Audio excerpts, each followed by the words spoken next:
EBS 클래스 2 반도체 특집 시청자 여러분 안녕하십니까?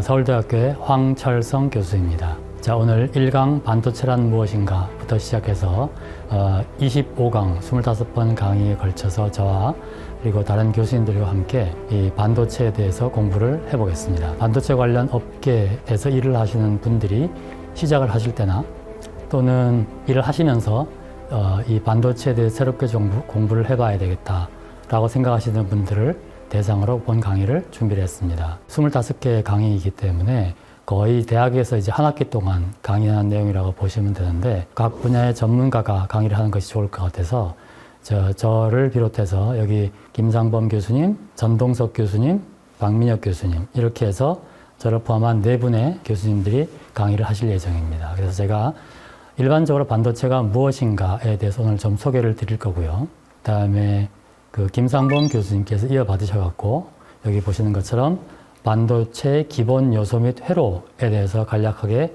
강의를 해주실 겁니다. 그리고 본격적으로 이제 그 비메모리 반도체 또는 시스템 반도체라고 하는 이 로직 소자, 로직 반도체에 대해서 강의를 해주실 거고, 그다음에 제가 이제 현재 우리나라에서 가장 많이 생산이 되고 있는 메모리, DRAM과 NAND, 플래시에 대해서 강의를 할 예정입니다. 그리고 이어받아서 우리 박민혁 교수님께서 차세대 메모리에 대한 강의를 하실 겁니다. 그렇게 하면은 반도체를 만드는 방법에 대해 설명을 하겠습니다. 그래서 그 분야는 우리 김상범 교수님과 박민혁 교수님께서 다뤄주실 텐데요. 이어서 미래 반도체, 요즘 그 AI 반도체 얘기 많이 나오죠. 특히 최근에 그 챗 GPT 뭐 이런 것들이 나와서 그런 것이 무엇인가에 대한 설명을 좀 드리겠습니다. 그리고 나서 조금 시사적인 면에서 마무리를 하는 식으로 본 강의를 구성을 했습니다. 그래서 먼저 이 반도체가 무엇인가에 대해서 일반적인 설명을 좀 드리겠습니다. 반도체란 말은 원래는 그 물질을 의미합니다. 좁은 의미로는 도체와 부도체의 중간적인 성질을 가지는 물질을 의미합니다. 도체는 전기가 통하는 걸 말하는 거고요. 부도체는 전기가 통하지 않는 걸 의미하는 겁니다. 그래서 여러분 전선의 가운데는 전기가 통하는 구리로 된 도선이 있고 그 도선과 도선을 절연을 해야지 우리가 안전하게 쓸 수 있잖아요. 그래서 바깥의 피복이 이제 대표적인 부도체입니다. 전기가 반만 통하는 것인가? 뭐 그런 생각을 해볼 수가 있는데 실제로 반도체 소자는 조금 다른 의미로 쓰입니다. 제가 오늘 강의를 통해서 그게 어떤 의미를 가지는지를 자세히 설명을 드릴 생각이고요. 우리가 보통 근데 이제 반도체 제품, 반도체 소자라고 하는 것은 그런 물질보다는 넓은 의미로 쓰이고 있습니다. 그래서 도체, 반도체, 부도체의 조합으로 어떤 그 특정한 목적을 위해서 제작된 칩이나 회로를 되게 말을 합니다. 그래서 제품의 형태로 보이는 걸 흔히 이제 반도체라고 하고 우리가 많이 관심을 가지고 있는 거라고 생각하실 수가 있는 거죠. 반도체 칩의 제품의 의미에서 보면 반도체를 크게 이렇게 여기 이 화면에 보이는 것처럼 시스템 반도체 그리고 메모리 반도체 이렇게 크게 나눠볼 수가 있습니다. 잘 아시는 것처럼 우리나라는 이제 이 메모리 반도체를 잘 만드는 메모리 반도체 강국이죠. 시스템 반도체는 여기 보시는 것처럼 굉장히 다양한 제품을 가지고 있어서 시스템 반도체라는 용어보다는 어쩌면은 비메모리 반도체라고 이야기하는 것이 좀 더 이해가 쉬울 수도 있겠습니다. 우리가 이제 반도체는 정보를 다루는 거잖아요. 그럼 정보를 다룬다고 하는 거는 정보를 처리하는 것이 있고 그 다음에 처리된 정보를 저장하는 것이 있습니다. 그래서 이 시스템 반도체라고 하는 것은 정보를 처리하는 데 해당하는 겁니다. 여기 보면 뭐 이렇게 여러 가지 제품과 기능을 가지고 있는데 조금씩 설명을 드려보면 여기 이제 ASIC이라고 하는 것이 있는데요. 이거는 어떤 특정 목적을 위해서 만들어진 특정 연산을 하기 위해서 만들어진 반도체를 말합니다. 그에 비해서 이제 SoC라고 하는 것은 System on Chip이라고 해서 굉장히 다양한 기능을 가지는 반도체를 하나의 칩에 이제 모아놓은 것이고요. 가장 대표적인 것이 여러분 매일 쓰시는 휴대폰에 들어가 있는 AP, 애플리케이션 프로세서라고 하는 것이 가장 대표적인 SoC가 되겠습니다. 그리고 이제 LSI라고 하는 말은 사실은 집적도가 높은 칩이다 뭐 그런 의미인데요. 이 시스템 반도체는 ASIC, SoC, LSI 등 여러 가지 제품이 있고요. 이게 이제 이 메모리 반도체에 비해서 집적도의 측면이나 기능의 측면이나 성능의 측면에서 굉장히 다양합니다. 그래서 흔히 시스템 반도체가 반도체 시장의 70%를 가지고 있다라고 얘기를 하긴 하지만 각각을 잘라보면 상당히 이제 파편화되어 있는 그런 반도체 시장이라고 생각하실 수가 있겠습니다. 이 정보를 처리를 하면은 처리된 정보를 이제 어딘가에 저장을 해야 되겠죠. 저장하는 반도체를 이제 메모리 반도체라고 하고, 크게 보면 ROM과 RAM이 있습니다. 이렇게 용어는 좀 비슷한데 상당히 다른 의미를 가지고 있는 게요.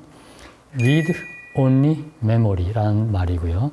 RAM은 Random Access Memory라는 뜻입니다. 그래서 우리가 흔히 이제 메모리 그러면은 이게 램을 얘기를 하는 거고, 여기 특히 그 중에서 DRAM을 얘기를 하는 겁니다. 이 컴퓨터의 중앙 처리 연산 장치하고 직접적으로 정보를 주고받으면서 컴퓨팅을 하는 거고요. 이 컴퓨팅이 다 끝나면, 연산이 끝나면 그 연산이 끝난 결과를 이제 저장하는 것이 ROM이고, 가장 대표적인 것이 이제 이 NAND 플래시가 되겠습니다. Read Only Memory라고 하는 말은 어떤 면에서 보면 약간 형용 모순이죠. 그러니까 정보를 저장을 해야 읽어낼 수가 있는데 읽기만 한다라는 말은 이제 정보를 언제 저장하느냐 그런 의문을 가지게 되는데, 저장은 가끔 하고 주로 읽어내는 데 쓴다. 뭐 그런 의미로 이해를 하시면 될 것 같습니다. 그래서 이 메모리 반도체는 되게 DRAM하고 이 플래시 메모리, 특히 NAND 플래시 메모리 두 가지가 전체 시장을 항상 이끌고 있고, 우리가 보통 메모리 반도체는 두 가지를 항상 얘기를 합니다. 그리고 어떤 시대든 간에 그 두 가지 반도체는 최고의 성능을 가지는, 가장 높은 집적도를 가지는 제품을 늘 사용을 합니다. 그에 비해서 시스템 반도체는 가장 뭐 요즘 여러분 들어보셨겠지만 3나노가 어떻고 뭐 5나노가 어떻고 이런 얘기를 막 하죠. 그런 최신 제품도 있지만 아주 옛날 것들, 뭐 심지어는 150나노미터 뭐 이런 것들도 여전히 사용하고 있기 때문에 굉장히 시장이 다양한 제품을 가지고 있어서 그 시장의 어떤 형태를 이해하고 그 시장에 진입하는 것이 상당히 이제 복잡한 그런 상황이 되겠습니다. 반도체 시장 점유율을 국가별로 나타내주고 있는데요. 여기 보면 대개 반 정도를 이제 미국이 가지고 있고, 한 20% 정도 우리나라가 가지고 있고, 그다음에 대만, 유럽, 일본 뭐 이런 식으로 되어 있는데, 여기 우리가 생각하고 일반적으로 알고 있는 어떤 상식과는 조금 다른 느낌을 줄 거라고 생각을 합니다. 요거는 칩을 제조해서 그 칩의 1차적인 소유권을 기준으로 나타낸 겁니다. 예를 들어서 우리가 대만 그러면은 TSMC라는 회사가 얼른 이제 머리에 떠오르고, TSMC가 전 세계 뭐 파운드리 시장의 50%, 60%를 가지고 있다 이런 얘기를 하는데 왜 대만이 10%밖에 안 되지? 이런 생각을 하실 수가 있는데, 여기서는 TSMC와 같이 칩을 제조해주는 그런 의미가 아니고, 대만 안에도 보면은 가령 이제 TSMC에다 칩을 제조를 맡긴 칩의 주인 회사가 있을 거 아니에요. 예를 들어서 미디어텍 뭐 이런 회사들입니다. 그런 회사들이 가지고 있는 이 시장 점유율을 얘기를 하는 거기 때문에 우리가 생각하는 것과 조금 다릅니다. 그러니까 한국이 20%라고 하는 거는 삼성하고 SK하이닉스가 만든 이제 칩. 왜냐하면 이제 그 회사들은 칩을 만들어서 자기들이 주인이고 그걸 이제 파는 거니까요. 그런 식으로 생각하면은 미국이 전 세계 시장의 반이다라는 것이 대충 이해가 되죠. 이 반도체 시장에서 굉장히 큰 손은 애플입니다.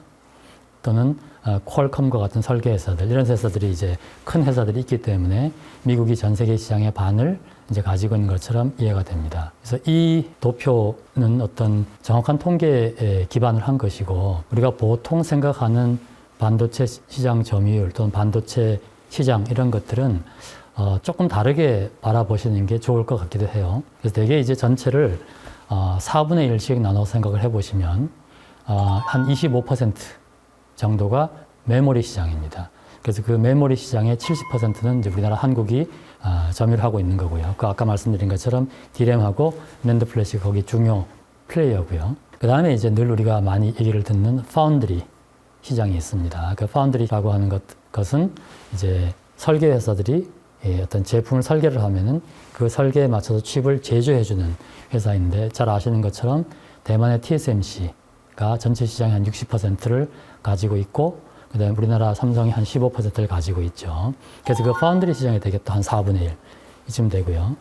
그 다음 4분의 1이 그 인텔과 같은 CPU 회사가 이제 점유를 하고 있고, 그 다음 4분의 1을 설계 회사들이 점유를 하고 있습니다. 그래서 대개 이제 대부분 메모리, 파운드리, CPU, 설계 이렇게 보시면 될 것 같고, 전반적인 이제 이 추세는 CPU 시장은 조금씩 줄어드는 추세이고요. 메모리 시장이 이제 커져가는 추세에 있습니다. 그래서 지금부터 이 반도체가 무엇인지를 물질의 측면에서 설명을 좀 드리겠습니다. 그래서 아마 이 실리콘이라는 말은 뭐 많이 들어보셨을 것 같고요. 그래서 여기 보시는 것처럼 넓은 둥근 판이 있죠. 이게 실리콘 웨이퍼라고 합니다. 여기 보이는 가운데 보이는 것 같은 이 실리콘 격자, 이게 이제 유닛셀인데요. 저런 것들이 이제 굉장히 많이 반복이 되는 건데, 요 안에 보면은 실리콘 원자가 8개가 들어가 있습니다. 코너에 있는 요 동그라미를 보시면 이게 이제 실리콘 원자 하나를 의미하는 겁니다. 근데 이 코너에는 요런 정육각형, 요 코너 하나에는 8개가 있겠죠. 아래에 4개, 위에 4개 있으니까. 그러면 요 원자 하나는 8분의 1이 요 유닛 안에 들어가 있는 겁니다. 자, 그럼 이 코너가 몇 개 있냐면은 하나, 둘, 셋, 넷, 다섯, 여섯, 일곱, 여덟. 8개가 있으니까 결국은 이 코너에 마치 8개의 원자가 있는 것 같지만 사실은 요 부피 안에는 하나의 원자가 있게 되는 거죠. 자, 그 다음 여기 보면 이건 면에 있는 겁니다. 이 면의 가운데 있는 거예요. 그럼 요 면은 정육면체와 요 앞에 있는 정육면체가 공유를 하고 있겠죠. 그럼 요 면에 있는 원자 하나는 반 개가 여기 들어가 있는 거죠. 왜냐하면 2개의 정육면체가 요 원자 하나를 공유를 하고 있으니까. 그러면 요 코너에 있는 것과 면에 있는 걸 합하면 일단 4개가 있습니다. 요 내부에 보면은 여기도 있고 여기도 있고 그 다음에 여기도 있고 여기도 있어요. 그래서 이 내부에 4개의 원자가 있기 때문에 요 정육면체 하나 안에는 8개의 원자가 있습니다. 그래서 이게 이제 구조가 다이아몬드의 구조와 같은 구조를 가지고 있습니다. 다이아몬드는 이게 이제 탄소로 되어 있어가지고 이게 부도체인데요. 실리콘은 이제 반도체이고요. 이걸 더 뜯어보면은 이제 이렇게 실리콘 원자로 이루어져 있는데, 이 실리콘은 우리가 주기율표에서 사가를 가지고 있기 때문에 한 실리콘 원자 주변에는 소위 가전자가 이제 4개가 있는데, 요 2개의 실리콘이 모여서 하나의 결합을 형성하기 때문에 이제 실리콘 하나 주위에는 마치 8개의 전자가 있는 것처럼 보이지만 사실은 이 2개의 전자가 이 2개의 원자에 공유가 되어 있기 때문에 각 실리콘당은 4개의 전자를 가지고 있는 이런 물질이 되겠습니다. 그래서 이런 물질들이 이렇게 일정한 규칙을 가지고 공간상에 배열되어 있으면은 이걸 이제 결정이라고 하고요. 이 결정을 이만한 크기로 크게 만들어 놓으면 이게 이제 소위 실리콘 단결정 웨이퍼가 됩니다. 그래서 이 웨이퍼 상에 우리가 원하는 모든 회로를 이제 새기고 만들면 이게 이제 반도체 칩이 되는 거죠. 이 웨이퍼를 만들 때 맨 먼저 만들어야 되는 것이 이 소위 실리콘 인곳입니다. 그래서 이거는 이 웨이퍼를 만드는 공장에 가보시면은 굉장히 큰 도가니가 있어요. 그래서 이 큰 도가니에 저 실리콘을 액체로 녹여 놓습니다. 그래서 한 1400도 이상 정도의 온도를 가열을 하면서 녹는데, 저기다가 이렇게 조그만 단결정 그 씨앗을 담그고 천천히 끌어올리면, 회전을 시키면서 끌어올리면 여기 보시는 것처럼 이와 같은 이제 실리콘 인곳이 됩니다. 요 직경이 이제 300mm 웨이퍼를 만들겠다 그러면 30cm가 넘고요.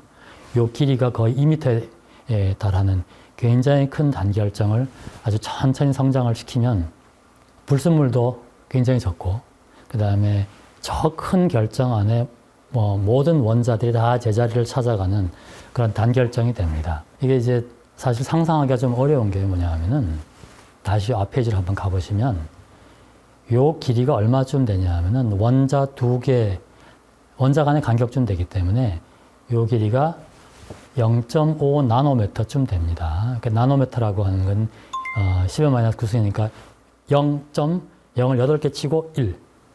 이게 이제 1 나노미터인데, 아까 제가 요게 미터 단위라고 말씀을 드렸잖아요.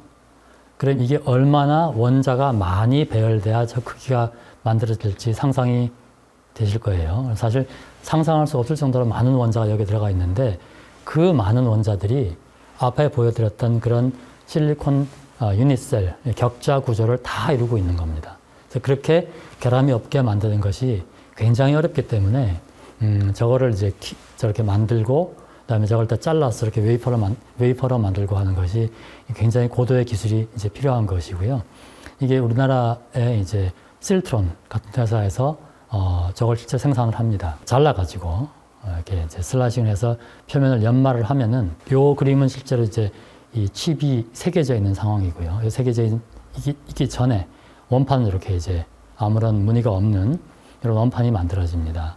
그래서 이 원판이 이제 굉장히 판판해서요. 이게 어느 정도로 판판하냐면은 대강 우리 서울시만한 면적에 조그만 콩 하나가 튀어나와 있는 정도로 생각을 하시면 되겠어요.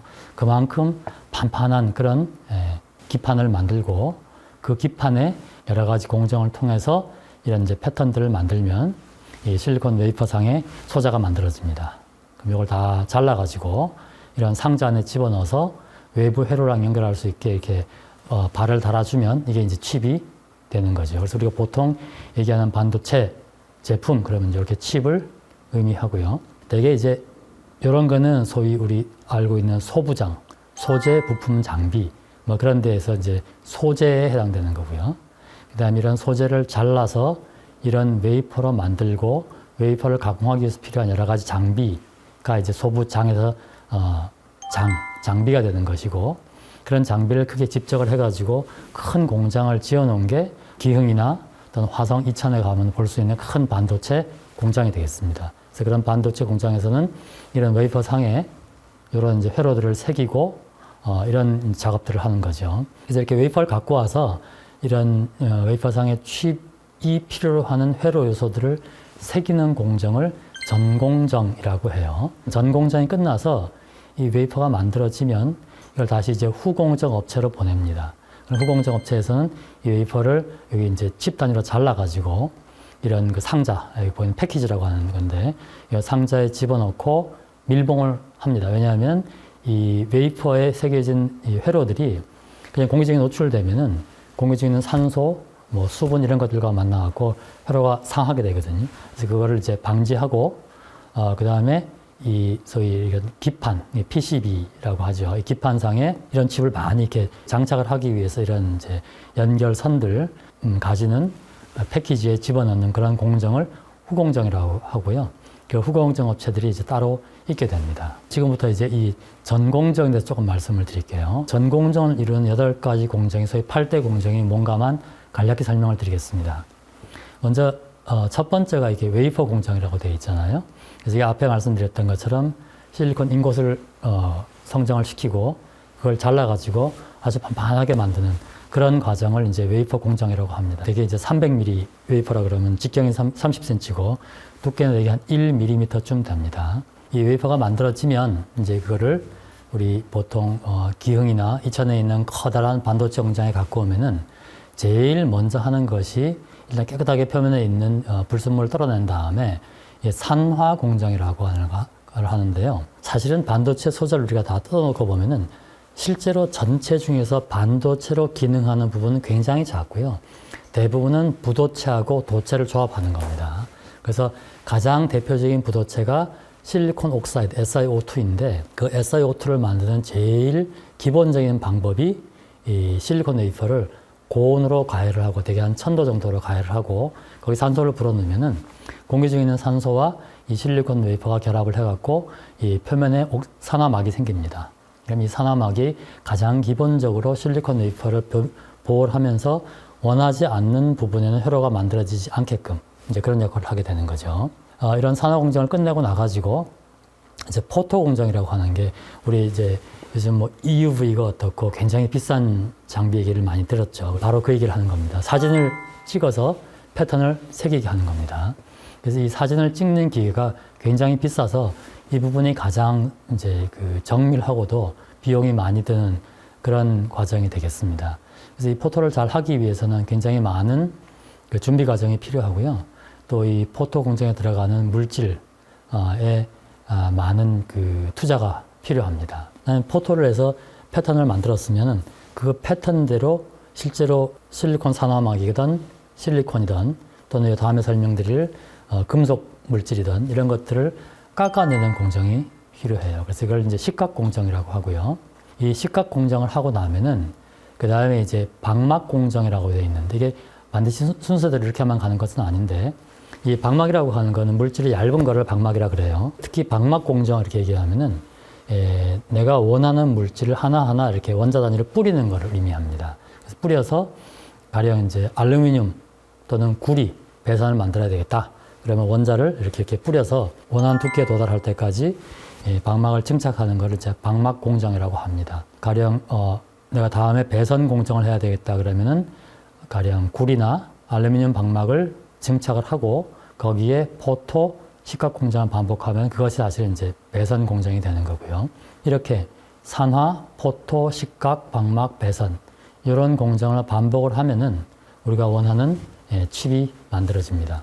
그런 다음에 원하는 칩이 제대로 잘 만들어졌는지 이걸 테스트를 하는 것이 테스트 공정이고 이 테스트 공정까지 대개 이제 반도체 회사에서 할 수도 있고 또는 이거를 후공정 업체에 보내서 할 수도 있습니다. 웨이퍼 레벨에서 테스트가 끝나면 그걸 이제 후공정 업체에서 잘라서 각각을 이렇게 패키지 안에 집어넣으면 우리가 보통 보는 컴퓨터를 뜯어보면 보이는 검은 색을 가진 그런 칩이 이제 만들어지는 겁니다. 이걸 일러서 이제 흔히 8대 공정이라고 하는데 사실 요즘은 뭐 이것 말고도 굉장히 다양한 공정이 개발이 되어 있고 산화 공정이 아닌 방법으로 실리콘 옥사이드를 만들기도 하고 해서 크게 보면은 8대 공정이라고 할 수 있지만 잘라 보면은 굉장히 다양한 공정이 있고요.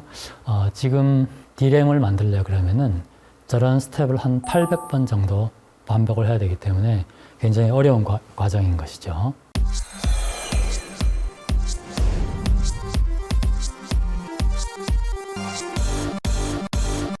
다시 이제 물질로 돌아와 가지고 이 반도체가 뭔가 하는 점을 고체 물리적으로 설명하는 방법입니다. 양자역학 그러면은 사실 굉장히 어렵게 느껴지는데 반도체가 동작하는 원리는 양자역학에 기반을 두고 있고 특히 고체 물질에 적용된 양자역학 이론이 이 반도체의 기본 이론을 이루고 있습니다. 그래서 이게 이렇게 세 가지 물질로 구별을 할 수가 있는데 앞에서 말씀드렸던 도체, 그다음에 부도체, 반도체 이렇게 있는데 이렇게 소위 이제 밴드 이론으로 이걸 설명한다. 이렇게만 이해를 하시면 될 것 같아요. 밴드라고 하는 거는 우리 그 앞에 잠깐 설명드렸던 것처럼 전자라고 하는 게 있어요. 그럼 전자가 고체 안에 들어오면은 그 에너지가 다 똑같지 않고 달라집니다. 그래서 에너지가 낮은 전자들이 가전자들을 꽉 채우고 있는 거예요. 밸런스 밴드를 꽉 채우고 있고 그다음에 이 위에 전자가 들어갈 자리는 있는데 빈 이 밴드가 있습니다. 이걸 전도대라고 하는데요. 가전자가 꽉 차 있는 에너지 밴드와 비어 있는 밴드가 겹쳐 있는 거, 요거를 도체라고 합니다.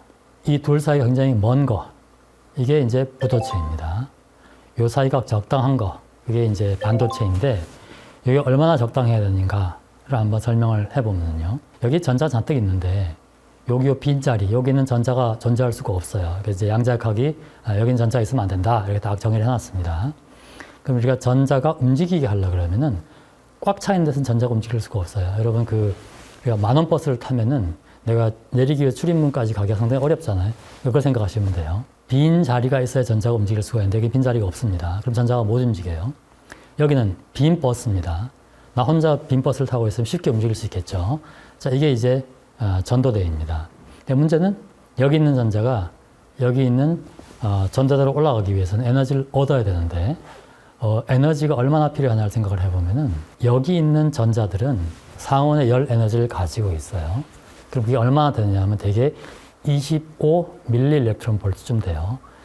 그런데 요 갭이 얼마냐 하면은 25 밀리 일렉트론 볼트에 45배쯤 됩니다. 그래서 한 1.1 볼트쯤, 일렉트론 볼트쯤 돼요. 상온이 갖고 있는 전자의 에너지로는 45배나 되는 에너지를 뛰어넘어야 되니까 이게 못 올라가는 거죠.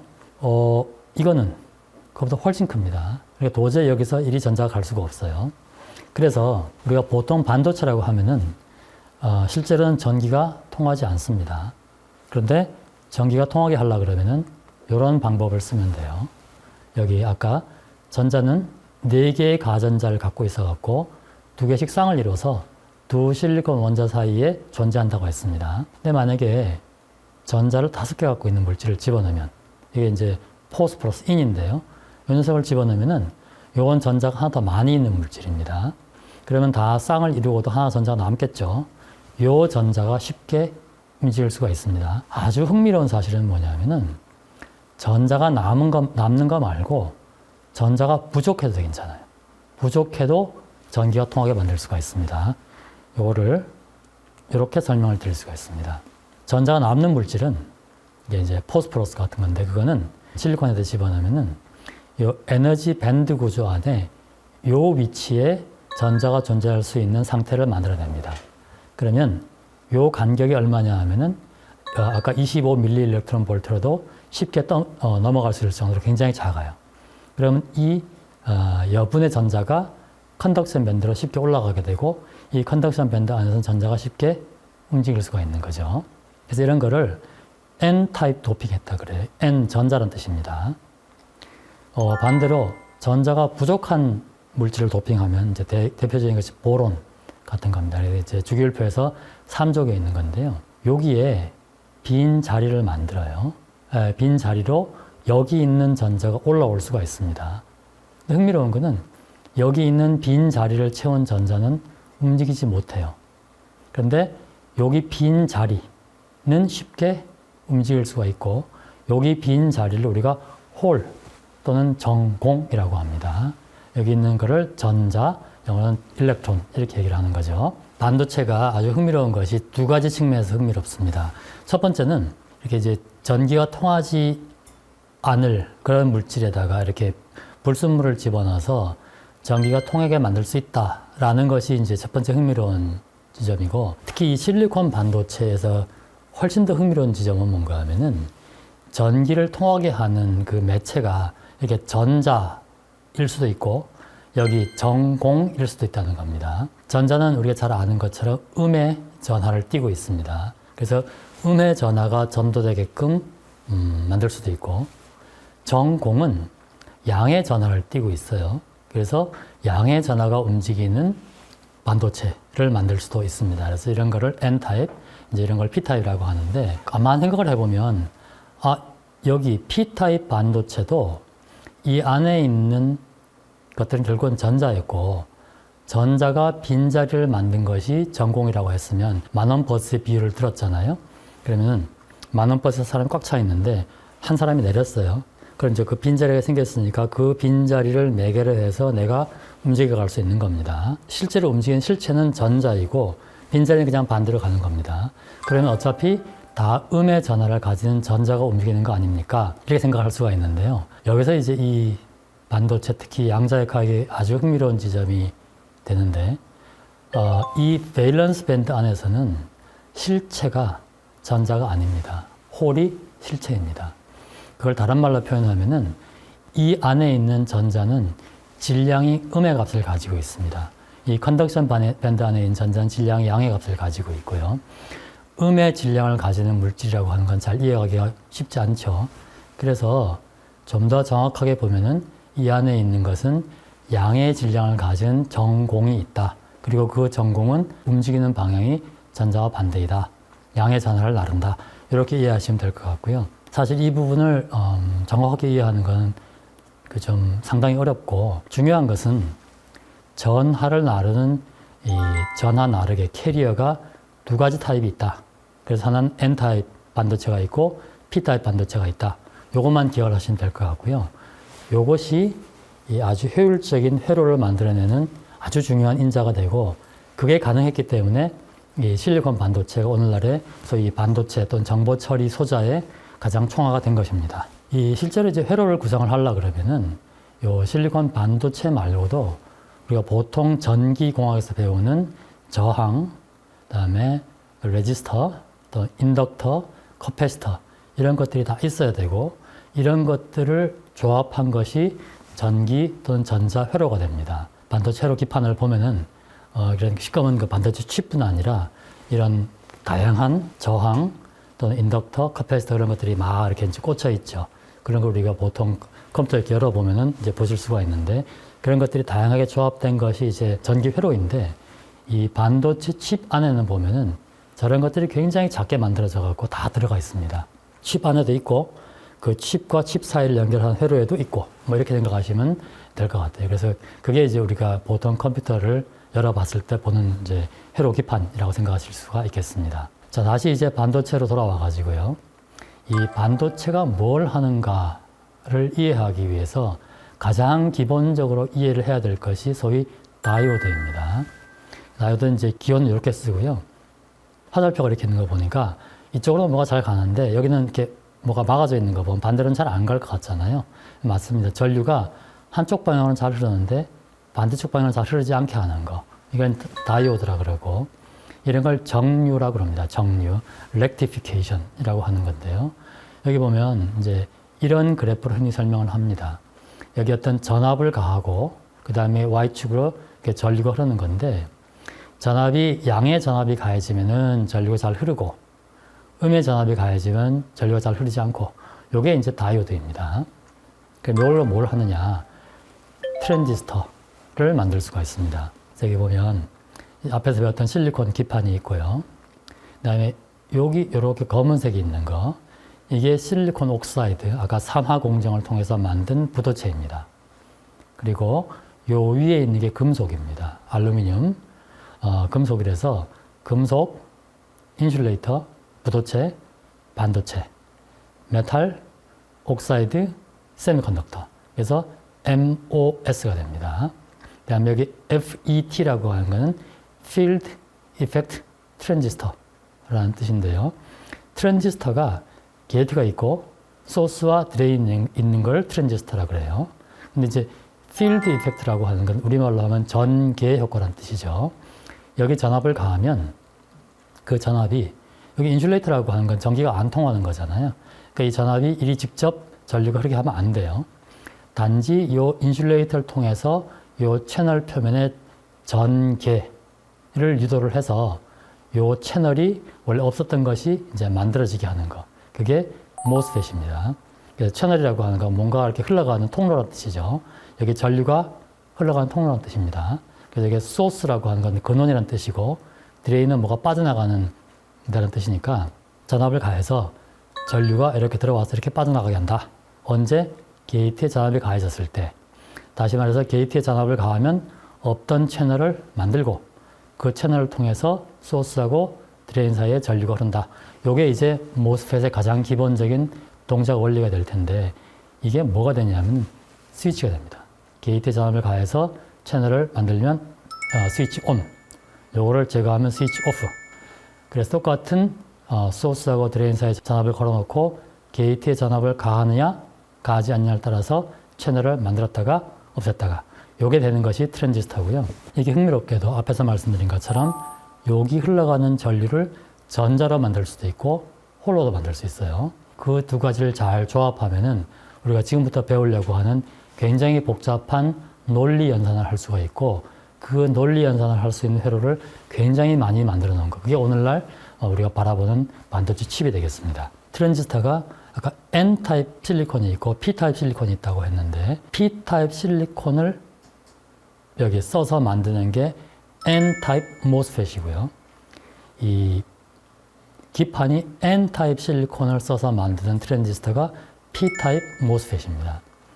그럼 이게 이제 NMOS는 전자, 그럼 여기 전자가 있어야 될 거고, 그러니까 N타입이 있어야 될 것 같고, 여기 PMOS는 홀이니까 여기 홀이 많이 있는 P타입이 있어야 될 것 같은데, 이게 반대로 되어 있어요. 이게 이제 왜 그런가 하면은, 여기 보시면, N타입 MOSFET은 소스하고 드레인이 N타입으로 되어 있습니다. 그 가운데 P타입이 있어요. NP, PN. 그래서 이게 이제 PN 정션이 앞에서 배웠던 다이오드가 서로 마주보고 있는 그런 구조를 가지고 있습니다. 그래서 이런 걸 이제 백투백 다이오드라고 하는데 P타입에다 양의 전압을 걸고 N타입에 음의 전압을 걸어야 전류가 잘 흐르는 겁니다. 반대로 N타입에 양의 전압을 걸고 P타입에 음의 전압을 걸면 전류가 안 흘러요. NMOS는 여기에 그라운드를 잡고 0볼트를 가하고 여기에 양의 전압을 가합니다. 예를 들어 2볼트를 가해요. 그러면 플러스 2볼트를 가했으니까 여기 소스라고 하는 건 뭐의 소스인가 하면 전자의 소스예요. 그럼 여기 전자가 되게 많이 있는 겁니다. 그럼 전자는 음의 전압을 갖고 있기 때문에 양의 전압에 따라서 끌려오게 돼 있습니다. 그런데 지금 여기가 N타입인데 양의 전압을 걸었고 여기가 P타입이니까 이게 리버스 바이어스가 가해져 있는 겁니다. 아까 다이오드는 P타입의 양, N타입의 음을 걸어야 된다 그랬는데 지금 반대로 되어 있거든요. N타입의 양, P타입에는 상대적으로 낮은 전압이 걸려 있으니까 여기가 리버스 바이어스가 가해져 있어갖고 전류 흐르지 않는 거예요. 이쪽은 보면은 여긴 0V인데 이쪽이 양의 전압을 걸어놨으니까 전압이 이렇게 전달되어 오면은 여기가 여기보다는 전압이 높아요. 그럼 여기는 포워드 바이어스가 걸려서 전류가 잘 흐르는데 문제는 여기에 리버스 바이어스가 걸려 있는 거죠. 그러니까 전류 흐르지 않는데 여기 NMOS는 게이트에 양의 전압을 겁니다. 그러면 여기 P타입에는 홀이 많았는데 이게 양의 전압을 띠고 있는 거라 그랬죠. 양의 전압은 양의 전압을 띠고 있는 홀을 밀어내고 여기하고 여기에 많은 전자를 잡아당겨 갖고 여기에 전자로 이루어진 채널을 형성합니다. 그러면은 N, P, N에서 게이트 전압을 가하면 양의 전압을 가하면 N, N, N으로 바뀌기 때문에 전류가 흐를 수 있게 되는 것이고 따랐을 때는 NMOS가 동작하는 겁니다. 전자가 채널을 이뤘으니까 NMOS라고 하는 겁니다. 반대로 PMOS는 여기에 이제 음의 전압을 가해서 홀을 잡아당길 겁니다. 여러분이 짐작하실 수 있는 것처럼 여기는 P타입이라고 그랬으니까 홀이 많이 있는 거예요. 그러면은 홀을 쭉 잡아당겨갖고 전류가 통하게 하고 싶은 건데 여기 이제 N타입이니까 여기 홀이 없잖아요. 그럼 여기도 역시 PN 정션이 리버스 바이어스에 걸려있는 부분이 있고 그러니까 전류가 안 통하는데 이번에는 이 게이트에다가 음의 전압을 걸어주면 전자를 밀어내고 여기 있는 홀을 잡아당겨서 홀로 이루어진 채널을 형성하게 되고 그러면은 PNP가 PPP로 바뀌면서 홀이 전기를 통하는 그런 상태를 만들어낼 수가 있습니다. 여기에 이제 PMOS가 되는데 왜 이렇게 두 가지를 쓰느냐 이런 거를 하려고 그래요. 이런 것들을 많이 조합을 해놓은 것이 이 로직 연산 소자고요. 이런 것들이 하는 연산의 결과를 이제 저장을 하는 게 메모리 소자라고 말씀을 드렸죠. 그 다음에 앞으로는 아마 이 두 개를 하나의 칩에 합한 그런 이제 기능을 가진 저희 AI 칩이 나올 것 같습니다. 이게 좀 더 발전을 하면은 이제 우리 챗 GPT-3 같은 것들을 잘 구동시킬 수 있는 그런 차세대 반도체들이 나오게 될 거고 자율주행을 하려고 하면은 외부의 신호를 받아들이는 센서하고 프로세싱을 하는 프로세서 결합이 돼서 그 결과를 메모리에 저장하는 뭐 이런 것들이 나올 거고요. 이런 것들이 이제 앞으로 반도체의 이제 미래가 될 것입니다. 오늘 제가 첫 번째 강의로 준비한 내용은 여기까지이고요. 다음번에는 이 연산하는 방식에 대해서 좀 더 자세히 말씀을 드리겠습니다.